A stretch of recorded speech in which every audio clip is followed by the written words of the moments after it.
अस्सलाम वालेकुम everyone, this is Miya Akbar. Hope so आप सब लोग ठीक होंगे और मेरी वीडियोस आपको पसंद आ रही होंगी।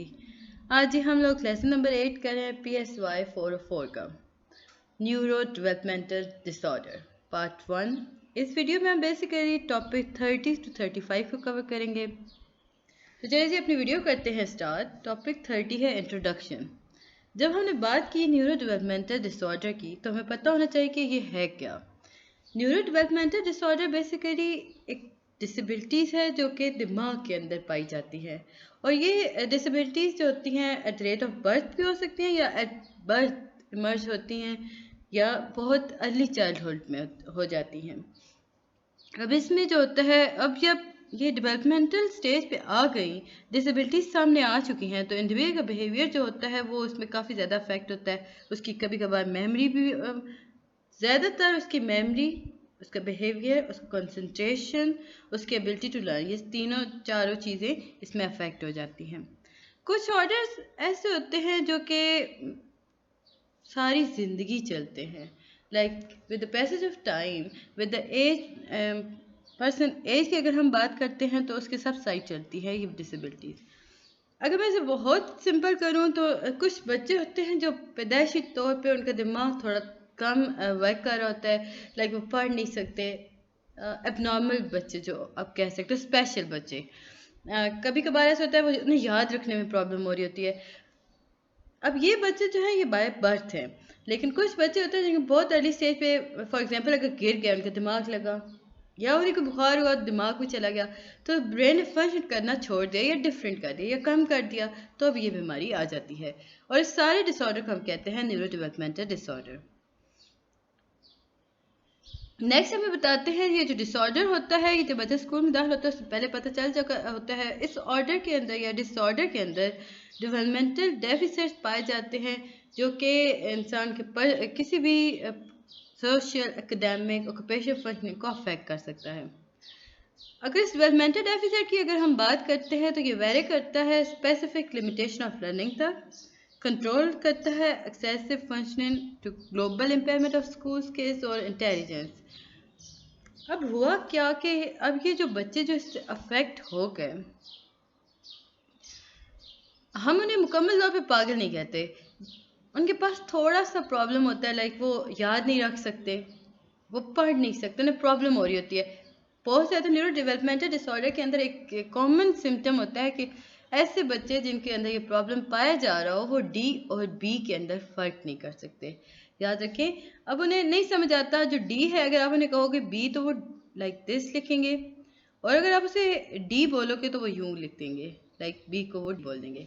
ऐसे थोड़े से वर्ड्स होते हैं जिनको वो करेक्टर, मतलब यूँ समझिए कुछ करेक्टर ऐसे होते हैं जिन्हें वो नहीं समझ सकते। टॉपिक 31 है इंटेलेक्चुअल डिसेबिलिटी। अगर हम मेजर डिसऑर्डर देखें ना न्यूरो डेवलपमेंटल डिसऑर्डर का, वो होता है इंटेलेक्चुअल डिसेबिलिटी। अब इसमें इसे हम कह सकते हैं कि मेंटल रिटार्डेशन है DSM-4 TR के अंदर। अगर इस डिसऑर्डर को अगर हम देखें तो इसमें होता क्या है कि डेवलपमेंटल पीरियड के अंदर ना ये डिसऑर्डर सामने आ रहा होता है, ये साथ साथ पल रहा होता है। इसमें इंटेलेक्चुअल एडॉप्टिव फंक्शनिंग जो होती हैं वो डेफिसिट हो रही होती हैं, उसमें वो कंसेप्चुअल बच्चा नहीं हो सकता, उसको सोशल प्रैक्टिकल डोमेन में उससे प्रॉब्लम आ रही होती है। अब ये जो डेफिसिट्स उनके पास आ जाते हैं, लाइक इंटेलेक्चुअल फंक्शनिंग के अंदर जब ये डेफिसिट आ गया तो वो बच्चा क्या करेगा, वो रीजनिंग नहीं कर सकता, उसे प्रॉब्लम सॉल्विंग में प्रॉब्लम आ रही होगी, वो प्लानिंग नहीं कर सकता, एब्स्ट्रैक्ट थिंकिंग नहीं कर सकता, यानी कि उसका IQ लेवल थोड़ा कम हो जाता है, जजमेंट उसमें कम हो जाती है, एकेडमिक लर्निंग कम हो जाती है। लर्निंग, अच्छा वो एक्सपीरियंस से लर्न नहीं करता। अब अगर आप ऐसे बच्चों को देखो बिल्कुल नॉर्मल होते हैं, हर चीज़ उनकी नॉर्मल होती है, बट उनका दिमाग ज़रा छोटा होता है, लाइक वो सोच तो रहे होते हैं बट वो एज अ चाइल्ड सोच होते हैं। अगर उनका हाथ बंद हुआ ना तो वो दोबारा भी उसी चीज़ को छुएंगे, बिकॉज उन्होंने उसमें सीखा नहीं।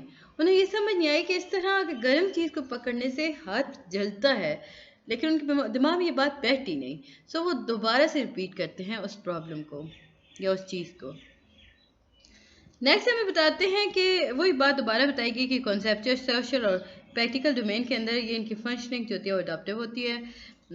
अब ऐसे बच्चे जो होते हैं वो पर्सनल इंडिपेंडेंस और सोशल रिस्पॉन्सिबिलिटी को नहीं समझ सकते होते। अब डेली लाइफ के अंदर अगर हम देखें, आपके पास क्वेश्चन आता है कि बताएं जी न्यूरो डेवलपमेंटल डिसेबिलिटी की डेली लाइफ के अंदर क्या एस्पेक्ट्स हैं, या वो किस तरह रिस्पॉन्सिबल होता है किसी भी इंडिविजुअल के अंदर। कम्युनिकेशन, ऐसे बच्चे अच्छे से कम्युनिकेट नहीं कर सकते, खामोश रहते हैं। सोशल पार्टिसिपेशन, यानी कि सोशली पार्टिसिपेट नहीं कर रहे होते, अलग थलग होकर बैठे रहेंगे। एकेडमिक और ऑक्यूपेशनल फंक्शनिंग उनके पास नहीं होती। पर्सनल इंडिपेंडेंस एट होम और इन कम्युनिटी सेटिंग, अब उनके पास पर्सनल इंडिपेंडेंस नहीं होती। अब यहाँ पे हमें बताया गया था कि इस डिसेबिलिटी के अंदर ना डेवलपमेंटल पीरियड यूँ समझ लें कि जो डेफिसिट है वो स्टार्ट हो जाता है डेवलपमेंटल पीरियड के साथ, before the age of 18। Topic 32, intellectual disability diagnostic या डायग्नोस्टिक क्राइटेरिया। अब इसे हम डायग्नोस कैसे कर सकते हैं? बेसिकली इसके 3 क्राइटेरिया होते हैं जिससे हम डायग्नोस कर सकते हैं कि आया ये जो इंडिविजुअल है वो उसके पास ये डिसेबिलिटी है या नहीं। अब ऐसे बच्चे जो होते हैं वो डेफिसिट होंगे इंटेलेक्चुअल फंक्शनिंग के अंदर। अब ये जो बात होगी कंफर्म की जाएगी क्लिनिकल असेसमेंट और इंडिविजुअलाइज स्टैंडर्डाइज इंटेलेक्चुअल टेस्टिंग के अंदर। फिर आपके पास आता है कि ऐसे बच्चे डेफिसिट्स होते हैं अडॉप्टिंग फंक्शनल, कि वो डेवलपमेंटल और सोशल कल्चर स्टैंडर्ड्स को मीट नहीं कर सकते, अपनी सोशल रिस्पॉन्सिबिलिटी को नहीं बता सकते। बगैर किसी हेल्प के, बगैर किसी सपोर्ट के ऐसे बच्चे लाइफ में, डेली लाइफ का मतलब यूँ समझ लें कि लाइफ में ज़्यादा आगे नहीं बढ़ सकते, वो कम्युनिकेट नहीं कर सकते। बताना पड़ता है कि बेटा बोलो, आप अगर कह रहा है कोई उठा लो तो वो आपकी तरफ देखेगा, आप कहोगे कि उठा लो आप, देन वो उस चीज़ को उठाएगा। यानी कि ऐसे बच्चे जो होते हैं एक इंसान पे मुनहसर हो जाते हैं, जिससे उन्हें लगता है कि ये हमारा शेल्टर है, ये हमारी मदद कर सकता है। इंटेलेक्चुअल टॉपिक 33 है इंटेलेक्चुअल डिसेबिलिटी स्पेसिफायर और डायग्नोस्टिक क्राइटेरिया, ये भी हम चल रहे हैं। अगर हम मेन क्राइटेरिया की बात करते हैं ना, तो हमारे पास आता है असेसमेंट। असेसमेंट के थ्रू यानी जजमेंट के थ्रू आप कर सकते हो आया इस बच्चे के अंदर ये डिसऑर्डर पाया जाता है या नहीं। अब फर्दर हमें बताते हैं कि असेसमेंट को 3 हिस्सों में स्पेसिफाई कर दिया गया कि वो सेवेरिटी या देख सके कि इस डिसऑर्डर की कितनी है। माइल्ड हो गया, मॉडरेट हो गया, थर्ड वन है स्वेव, और फोर्थ वन आपके पास आता है प्रोफाउंड। अगर हम लेवल ऑफ सेवेरिटी की बात करते हैं तो ये अडॉप्टिव फंक्शंस बेस कार्य होती है, और ये हमें बताया था DSM-5। और नॉट IQ स्कोर्स के अंदर अगर हम देखें तो ये अडॉप्टिव फंक्शन जो होती है ये डिटरमिन करती है कि किस तरह सपोर्ट रिक्वायर्ड है। IQ मेजर जो होता है वो इसमें इतना ज़्यादा वैलिड नहीं होता।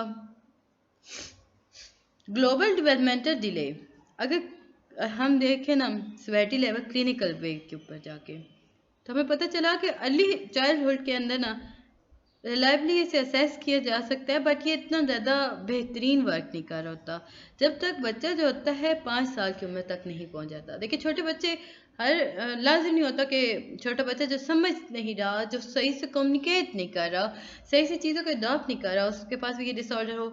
सो जब तक वो 5 ईयर का नहीं हो जाता तब तक आप उसे क्लियर नहीं कर सकते, असेस नहीं कर सकते हो। अब कभी कभार ऐसा होता है जो इंडिविजुअल होता है वो डेवलपमेंटल माइलस्टोन्स को असेस नहीं कर पा रहा होता, उसे मीट नहीं कर रहा होता, उसकी इंटेलेक्चुअल फंक्शनिंग जो होती है उसमें वो अच्छे से वर्क नहीं कर रहा होता। तो होता क्या है कि क्लिनिकल वे के अंदर जब ऐसा कोई बच्चा या ऐसा कोई इंडिविजुअल आ जाता है तो बहुत मुश्किल हो जाता है उस पर सिस्टमेटिक असेसमेंट करना। टॉपिक 34 है ऑटिज्म स्पेक्ट्रम डिसऑर्डर। एक और आपके पास ये डिसऑर्डर आया ऑटिज्म स्पेक्ट्रम डिसऑर्डर। ये एक्सट्रीम अनरिस्पॉन्सिव होता है दूसरे लोगों की तरफ। ये ऐसा एक डिसऑर्डर है जिसके अंदर जो इंडिविजुअल होता है वो एक्सट्रीम तौर पे अनरिस्पॉन्सिव होता है लोगों को लेकर। इसमें वो इसके अंदर स्वेयर कम्युनिकेशन डेफिसिट्स पाए जा रहे होते हैं, वो हाईली रिजिड होता है, वो बार बार अपने बिहेवियर को रिपीट करता है, इंटरेस्ट को, एक्टिविटीज़ को वो रिपीट कर रहा होता है। अब इसे डायग्नोज कैसे किया जा सकता है? अगर हम देखें तो इसके परसिस्टेंट डेफिसिट सोशल कम्युनिकेशन के अंदर आ रही होती है। सोशल इंटरेक्शन जो होती है वो मल्टीपल कॉन्टेक्ट्स को लेके जा रही होती है, लाइक उसमें वो मैनिफेस्ट करता है करंटली और बाय हिस्ट्री। डेफिसिट्स अगर हम देखें तो सोशल इमोशनल रेस्पिरेटरी के अंदर आ जाता है, रेंजिंग हो रही होती है इसके अंदर कि अब नॉर्मल सोशल अप्रोच इसमें है, वो नॉर्मल बैक और फोर्थ कन्वर्सेशन नहीं कर सकता। अब ऐसा बच्चा जो होता है वो नॉर्मल बैक और फोर्थ कन्वर्सेशन नहीं कर रहा होता, इसमें वो मतलब वो रिड्यूस कर रहा होता है शेयरिंग ऑफ इंटरेस्ट को, इमोशन को, अफेयर्स को। फिर जी थर्ड में हमें बताते हैं कि नॉन वर्बल कम्युनिकेशन के बिहेवियर के अंदर इसमें डेफिसिट पाए जाते हैं कि वो सोशल इंटरेक्शन के अंदर यूज़ करता है non verbal communication behaviour. Ranging हो गया, मतलब अगर हम देखें ना, फॉर एग्जांपल एक पोली इंटीग्रेटेड वर्बल होगा, नॉन वर्बल कम्युनिकेशन हो रही होगी, यानी कि उसके आई कांटेक्ट और बॉडी लैंग्वेज के अंदर एबनॉर्मलिटीज पाई जा रही होंगी। इसके बाद ही हम देखते हैं कि इसमें इम्पोर्टेंट क्या है। स्टीरियोटाइप और रेपिटेटिव मोटर मूवमेंट, मतलब यूज ऑफ ऑब्जेक्ट्स हो गए, स्पीच हो गए, तो ये सारी चीज़ें जो होती हैं इसमें स्टीरियोटाइप होता है, यानी कि वो रिपीट कर रहा होता है। इंसिस्टेंट और सेमनेस, इनफ्लेक्सिबल एडहेरेंस होता है जी उसकी रूटीन्स के अंदर। वो हाईली रिस्ट्रिक्टेड होता है, फिक्स उसका इंटरेस्ट होता है। नॉर्मल होता है इंटेंसिटी और फोकस। आओ इधर आ जाओ, आ जाओ आ जाओ। ये मेरे बत्तख का बच्चा आ गया मेरे पास, तो इस वजह से आ जाओ। टॉपिक हमारे पास 35 है और जैसे इसे हम स्पेक्ट्रम डिसऑर्डर, इसमें हम देखते हैं मतलब इसमें कंटिन्यू ही चल रहा था कि हाइपर एक्टिविटी हो रही होती है, सेंसरी इनपुट्स हो रहे होते हैं, अनयूजुअल इंटरेस्ट पाया जा रहा होता है सेंसरी एस्पेक्ट्स को लेकर। इसके बाद ही हम देखते हैं जो सिम्टम्स जो अर्ली चाइल्डहुड डेवलपमेंट के अंदर आ रहे होते हैं ना, वो अगर हम देखें ना, इस बीमारी के जो सिम्टम्स होते हैं वो प्रेजेंट होते हैं, लेकिन वो फुली मैनिफेस्ट नहीं हो रहे होते। अब जब हम फर्दर से मूव करेंगे, हम देखते हैं हमारे पास आता है स्पेसिफाइड करंट सिविलिटी। अब इसमें हमारे पास जो इम्पोर्टेंट चीज़ थी वो थी सिम्टम्स जो होते हैं वो अर्ली चाइल्डहुड डेवलपमेंट पीरियड के अंदर शो हो जाते हैं। ये हमारे पास पैरामीटर है, ऊपर हमने बात की थी शो तो हो जाते हैं लेकिन हम यहाँ पे क्लियर नहीं कर सकते। सो हमें चाहिए होता है कि वो जिस तरह उसकी एज बढ़ती जाएगी तो ज़्यादा स्पेसिफिक हो जाता है कि आया। इसके बाद जी अब देखते हैं हमारे पास इम्पोर्टेंट जो चीज़ आती है वो है, अच्छा लेसन नंबर 8 हमारे पास यहाँ पे कंप्लीट हो गया। अब हम देखते हैं लेसन नंबर 9 को, जल्दी से हम इसे शुरू कर देते हैं।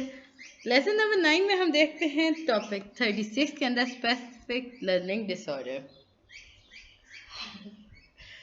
स्पेसिफिक लर्निंग डिसऑर्डर जो होता है वो बेसिकली बात करता है लर्निंग डिसऑर्डर या लर्निंग डिसेबिलिटीज़ के अंदर, जिसके अंदर न्यूरो डेवलपमेंटल डिसऑर्डर्स पाए जाते हैं जो कि स्टार्ट हो जाते हैं स्कूल एज की तरफ से। मतलब जैसे स्कूल एज स्टार्ट हुई तो वो स्टार्ट हो गए। तो हम यहाँ ये बात मेंशन में करती चलूँ कि ये रिकग्नाइज नहीं हो सकते स्कूल एज में जब तक बच्चा अडल्टहुड में नहीं आ जाता। अब ये जो डिसऑर्डर होता है इसे क्रिटिसाइज किया जाता है स्पेसिफिक डेफिसिट से, जिसमें इंडिविजुअल एबिलिटी को ना हम प्रिसाइव करते हैं, उसके इंफॉर्मेशन उसके अंदर जो प्रोसेस इंफॉर्मेशन एफिशिएंटली या एक्यूरेटली हो रही है या नहीं, ये उसको देखा जा रहा होता है। लर्निंग डिसेबिलिटीज जो होती हैं ये ऑन गोइंग प्रॉब्लम के बारे में बात करती हैं। अब ये ऑन गोइंग प्रॉब्लम किन चीज़ों में आ जाती हैं, तो लर्निंग को अगर देखें तो ये 3 एरियाज में आता है। फर्स्ट है रीडिंग, सेकेंड है राइटिंग और थर्ड वन है और मैथ। अब जब हम किसी बच्चे को देखते हैं कि उसमें लर्निंग डिसेबिलिटीज़ आया मौजूद हैं या नहीं, तो इसके लिए हमें देखना होता है उसके 3 स्पेसिफिक एरियाज़ को। रीडिंग, बच्चे की रीडिंग कैसी है, उसकी राइटिंग कैसी है और उसे मैथ में वो किस तरह है। अब इसमें हम डायग्नोस्टिक देखें तो इसमें हमारे पास आता है एकेडमिक स्किल्स के अंदर बच्चा जो होता है वो मुश्किल से लर्न कर रहा होता है, वो मुश्किल से अपने एकेडमिक स्किल्स को यूज़ कर रहा होता है। अब होता क्या है, ऐसा बच्चा जो होता है वो इनएक्यूरेट और स्लो करता है या एफर्टफुल वर्ड रीडिंग कर रहा होता है। लाइक अगर वो वर्ड को अलाउड पढ़ रहा है ना तो वो इनकरेक्टली पढ़ रहा होगा, या वो स्लोली पढ़ रहा होगा या हेजिटेट हो रहा होगा।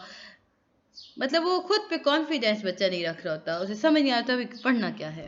डिफ़िकल्टी होती है जो उससे understanding the meaning of what is read. अब उसे अगर उसने टेक्स्ट को रीड एक्यूरेटली कर लिया लेकिन वो उसे अंडरस्टैंड विद सीक्वेंस नहीं कर सकता, उसका रिलेशनशिप उसे नहीं समझ आ रहा, उसे इन्फ्लुएंस नहीं पता चल रहा, उसे पता ही नहीं चल रहा उसने क्या पढ़ा है, बस वो खाली दिमाग के हिसाब से वो बस पढ़ता गया। स्पेलिंग में से काफ़ी ज़्यादा हो जाता है, उसमें वो ओमिट कर देता है, ऐड कर देता है मतलब वावर्स को, कॉन्स्टेंट को, उसे समझ नहीं आ रहा होता। लाइक अभी मैं आपको एग्जांपल दूं तो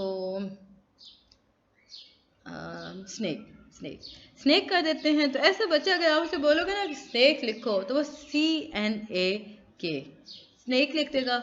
अब उसे नहीं समझ आ रहा साइलेंस में हमारे पास मतलब सारा कुछ चल रहा है, हम सी के साथ स्नेक नहीं लिख सकते, हम एस के साथ लिखते हैं, वो पूरा एक प्रोसेस, वो पूरी थ्योरी उसे समझ नहीं आ रही, सो वो नहीं अडॉप्ट कर सकता वर्ड्स को। लिखते हुए उसे बहुत प्रॉब्लम आ रही होती है, मल्टीपल ग्रामेटिकल और पंचुएशन एरर उसके पास आ रहे होते हैं क्योंकि उसे लैक ऑफ क्लैरिटी हो रही होती है। ऐसे बच्चे जो होते हैं वो मास्टरिंग नंबर सेंस को डिफ़िकल्ट फील करते हैं, नंबर फैक्ट्स नहीं समझ आ रहा होता, उनके पास कैलकुलेशन नहीं पता चल रहे होते उन्हें। ऐसे बच्चों को बहुत मुश्किल से समझ आता है, उनकी पूर्ण अंडरस्टैंडिंग होती है नंबर्स को लेकर, उनके मैग्नीट्यूड को लेकर, उनके रिलेशनशिप्स को लेकर। अब ऐसे बच्चे जो होते हैं ना वो अपने हाथों की उंगलियों पे ना सिंगल डिजिट नंबर को काउंट कर सकते हैं, या यूँ कह लें कि अगर काउंटिंग कर रहे हैं ना 1 2 विद फिंगर, तो होता क्या है कि अगर कहीं से वो इंटरप्शन आई या वो उन्हें थोड़ा सा कंफ्यूजन आई तो वो भूल जाते हैं पीछे सारा वो मतलब उन्होंने क्या किया था। तो ये सारी चीज़ें इसमें आ जाती हैं। उम्मीद है कि आपको समझ आ रहा होगा। काइंडली मेरे चैनल को लाइक और सब्सक्राइब ज़रूर कर दिया करें। वीडियो पसंद आती है तो कमेंट भी किया करें और लाइक भी किया करें वीडियो को भी और चैनल को भी। अब रीडिंग डिसेबिलिटी के अंदर अगर हम देखें इम्पेयरमेंट इन रीडिंग के अंदर, तो हमारे पास 3 चीज़ें आ गई, word reading accuracy, reading rate और फ्लुएंसी, और रीडिंग कम्प्रीहेंशन। यहाँ पे हमें बताया जाता है कि डायलेक्सिया है वो अल्टरनेटिव टर्म यूज़ की जाती है इस किस्म की बीमारी को लेकर। लाइक लर्निंग डिफ़िकल्टीज़ को हम कैरेक्टराइज करते हैं, एक टर्म यूज़ करते हैं डायलेक्सिया। अब ये जो लर्निंग डिफ़िकल्टीज़ होती हैं ये बाय प्रॉब्लम की जाती हैं, जिसके अंदर accurate fluent word recognition use की जा रही होती है, पुअर डिकोडिंग हो रही होती है, पुअर स्पेलिंग एबिलिटीज़ होती हैं। अगर हम डायलेक्सिया को देखें तो हम देखते हैं कि इसमें भी पार्टिकुलर पैटर्न पाए जाते हैं डिफ़िकल्टीज़ के। तो हमने कहा कि जो लर्निंग डिसेबिलिटीज़ होती हैं वो डायलेक्सिया ही की तरह काम करती हैं। वर्ड राइटिंग डिसेबिलिटीज़ अगर देखें तो स्पेलिंग एक्यूरेसी, ग्रामर और पंचुएशन एक्यूरेसी, क्लैरिटी और organisation of vision expression. Mathematic disabilities के अंदर देखें तो number sense, memorisation of arithmetic facts, accurate और फ्लुएंट कैलकुलेशन। अब यहाँ पे हमें बताया गया कि डाई कैलकुलिया ये एक अल्टरनेटिव टर्म यूज़ की जाती है जो कि इस पैटर्न ऑफ डिफ़िकल्टीज़ को रेफर करती है, जिसमें अर्थमेटिक फैक्ट्स आ रहे होते हैं, परफॉर्मिंग एक्यूरेट कैलकुलेशन हो रही होती हैं। इसके बाद ही हमारे पास आता है कुछ सिवियरिटी, कुछ ऐसी सिवियरिटीज़ जो कि बच्चों में पाई जा रही होती है। माइल्ड में देखते हैं तो कुछ डिफ़िकल्ट लर्निंग आ रही होती है कि 1 या 2 एकेडमिक डोमेन्स पे आ रही होती है, ये माइल्ड इनफ होती है कि मतलब हम इसे कंपनसेट कर सकते हैं। मॉडरेट, इसमें हम बात करते हैं मार्क डिफ़िकल्ट लर्निंग के बारे में बात हो रही होती है, इसमें एकेडमिक डोमेन्स के बारे में बात की जा रही होती है। इसमें इंडिविजुअल को ना प्रोफिशिएंट अनलाइकली होता है, वो proficient without any interval of intense specialise teaching during the school years, यानी कि वो विदाउट हेल्प ऑफ टीचर वो काम नहीं कर सकता। स्वेट जो होती है वो डिफ़िकल्टीज लर्निंग होती है, इसमें अगर हम देखें ना तो बच्चा जो होगा वो कोई स्किल लर्न नहीं कर सकता, बेशक वो स्कूल पढ़ता रहे, हर काम करता रहे, कि वो उससे कुछ भी हासिल नहीं करता। टॉपिक 38 में कम्युनिकेशन डिसऑर्डर, आपको 3 या 4 मतलब 3 आने चाहिए, काफ़ी हो जाते हैं। Language disorder, speech sound disorder, social communication disorder. अब लैंग्वेज डिसऑर्डर देखिए नाम से जाहिर है कि इसमें आप बच्चे जो होता है वो करेक्टराइज होता है कि वो परसिस्टेंट डिफ़िकल्टीज उसमें आ रही, तो वो एक्विजिट नहीं कर रहा, मतलब उसकी एक्विजिशन नहीं हो रही होती, वो उस लैंग्वेज को यूज़ नहीं सही कर पा रहा होता। अब इसे डायग्नोज कैसे किया जाता है? रिड्यूस वोकेबलरी, वर्ड नॉलेज और use, limited sentence structure, impairment in this course. बस आपको 3 आने चाहिए, क्योंकि आपके पेपर में इतनी टाइमिंग नहीं होती। आपसे क्वेश्चन में कहा जाता है कि कोई से 3 बता दें। स्पीच साउंड डिसऑर्डर, यानी कि इस डिसऑर्डर के अंदर ना हम इसे यूज़ कर सकते हैं अम्ब्रेला टर्म। मतलब अम्ब्रेला टर्म इसलिए कि इसमें बच्चा जो होता है उसे मोटर प्रोडक्शन उसकी मुश्किल हो रही होती है, वो उसके पास phonological representation of speech sound नहीं हो रहा होता, उसे स्पीच समझ नहीं आ रहा। अब कुछ बच्चे होते हैं जिनके सामने आप कुछ वर्ड्स बोल रहे होते हो ना, वो उसे रिकग्नाइज नहीं कर सकते कि आया ये बोला क्या गया है, उससे बहुत मुश्किल से उन्हें समझ आती है वो चीज़ें। तो इसे ऐसी को हम कहते हैं स्पीच साउंड डिसऑर्डर। अब इसमें सिम्टम्स जो थे तो वो मतलब स्पीच साउंड के परसिस्टेंट डिफ़िकल्टी पाई जा रही होती है। वो बच्चा स्पीच इंटेलिजेंटली में नहीं वो समझ से पा रहा होता, अफेक्टिव कम्युनिकेट नहीं कर पा रहा होता, क्योंकि उसे समझ नहीं आया तो उसे पता नहीं चलेगा वो क्या बोलना चाह रहा है। इसके बाद है जी चाइल्डहुड ऑनसेट फ्लुएंसी डिसऑर्डर, यानी stuttering. Childhood onset fluency disorder जो होता है ये कम्युनिकेशन डिसऑर्डर होता है, जिसके अंदर फ्लो और टाइमिंग ऑफ स्पीच डिस्टर्ब होती हैं। यानी कि अब इसे अगर हम सिम्टम्स देखें ना, तो साउंड और सेलेबल रेपिटेशन हो रही होती है।